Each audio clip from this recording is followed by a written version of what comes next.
Ronaldinho was never supposed to end like this. Not forgotten, not broke, not sitting inside a prison cell in Paraguay while the football world moved on without him. Because players like Ronaldinho aren't supposed to fall. They're supposed to become immortal. When people talk about football greatness, they usually mention statistics, goals, assists, trophies. But Ronaldinho was something different. He wasn't loved because of numbers. He was loved because of how he made people feel. Joy, wonder, disbelief. Watching Ronaldinho felt less like watching football and more like watching magic happen in real time. Defenders looked scared before he even touched the ball. Fans stood up every time he received possession. Children copied his skills in streets across the world. And maybe the craziest part? Ronaldinho rarely looked serious. While other superstars looked obsessed with pressure, Ronaldinho looked like he was playing football with friends in a neighborhood street. That smile became his identity. But sometimes, the people who smile the most hide the darkest chaos. So how does a World Cup winner, a Ballon d'Or winner, one of the greatest talents football has ever seen, end up arrested with a fake passport? How does a man who once ruled football become a warning story? Because Ronaldinho's downfall wasn't sudden. It happened slowly, beautiful at first, then dangerous,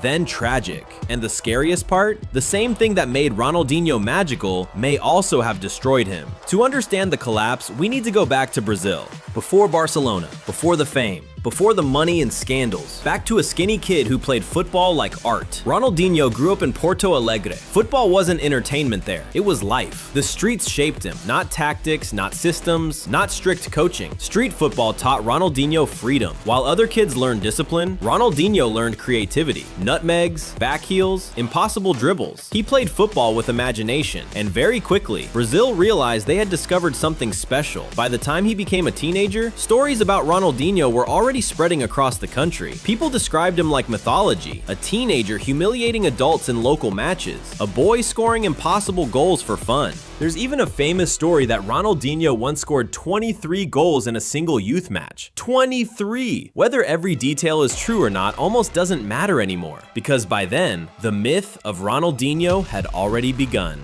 Then football gave him the perfect stage, the 2002 World Cup. Brazil already had superstars everywhere, Ronaldo, Rivaldo, Roberto Carlos, but somehow Ronaldinho still became unforgettable, especially against England. Everybody remembers the free kick, the impossible angle, the confused goalkeeper, the silence before the explosion. Even today, people still debate whether Ronaldinho actually meant it, but maybe that's the perfect Ronaldinho moment, because with him, even accidents looked magical.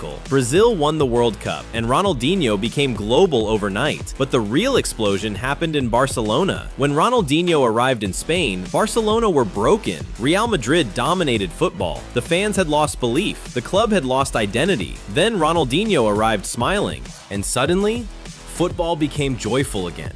Barcelona matches stopped feeling normal. They became performances. Every game felt unpredictable. 1 second, Ronaldinho would stand completely still, then suddenly destroy an entire defense with one movement. No-look passes, elasticos, ridiculous chips, skills that looked fake even in slow motion. And the terrifying thing? He made everything look effortless. At his peak, Ronaldinho played football with the confidence of someone who genuinely believed rules didn't apply to him. And honestly, maybe they didn't. By 2005, he officially became the best player in the world. The Ballon d'Or confirmed it, but the award almost felt unnecessary. Everyone already knew. Ronaldinho had become untouchable.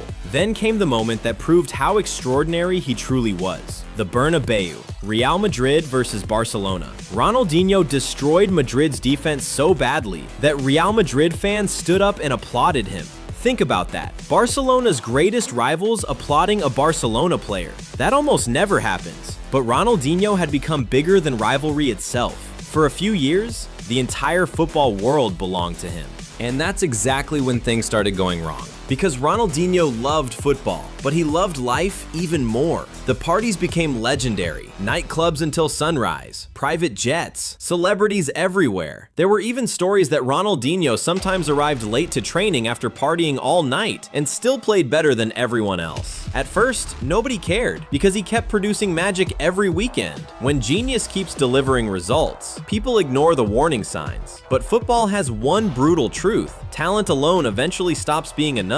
Slowly, the discipline disappeared. Training became less important. Fitness declined. Focus vanished. Meanwhile, inside Barcelona, another superstar was quietly growing. Lionel Messi, young, obsessed, hungry for greatness. Ronaldinho welcomed Messi like a younger brother, protected him, encouraged him, helped him settle into the first team. There's even a famous photo of Ronaldinho carrying a teenage Messi on his shoulders after one of Messi's first goals. At the time, nobody realized football history was changing in that moment. Some people believe Ronaldinho recognized Messi's greatness before the rest of the world did. But while Messi became consumed by football, Ronaldinho slowly drifted away from it. And football is ruthless with players who lose obsession. The decline didn't happen overnight. That's what makes it painful. It happened gradually. One poor season, one injury, one missed training session, then another. The smile remained, but the sharpness disappeared. Eventually, Barcelona made their decision. They chose the future, and the future was Messi. Ronaldinho left the club he helped save, not as a king, but as a fading superstar. AC Milan became his next destination. Fans hoped Italy would revive him, and occasionally, you could still see flashes of the old Ronaldinho. One magical assist, one impossible touch, one reminder of the player he used to be. But the consistency was gone. The player who once dominated football now looked exhausted by it, and deep down, everybody understood the truth. The peak had already passed. By his early 30s, Ronaldinho was no longer chasing greatness. He was surviving on memories. But even as football moved on,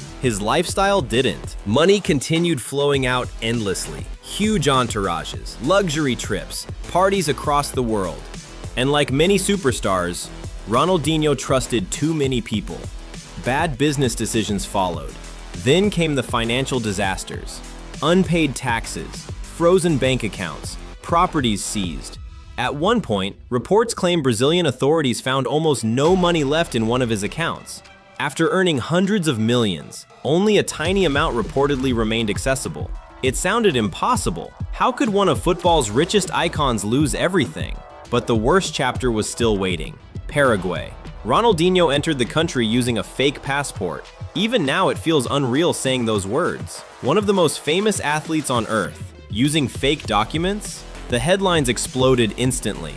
Then came the arrest. And suddenly, the smiling magician who once ruled world football was sitting inside a prison cell. The images shocked everyone. Ronaldinho playing football in prison tournaments, taking photos with inmates, smiling behind bars. If he stayed disciplined, if he protected himself better, if the lifestyle never consumed him. But maybe Ronaldinho was never built for discipline. Maybe chaos was always part of the magic, because Ronaldinho never played like a machine. He played like freedom itself, and freedom is beautiful until it destroys you. That's why Ronaldinho's story still fascinates the world, because it isn't really about football. It's about fame, temptation, money, pressure, and how quickly the world forgets even its brightest stars. For one unforgettable moment, Ronaldinho made football feel magical again, but magic never lasts forever.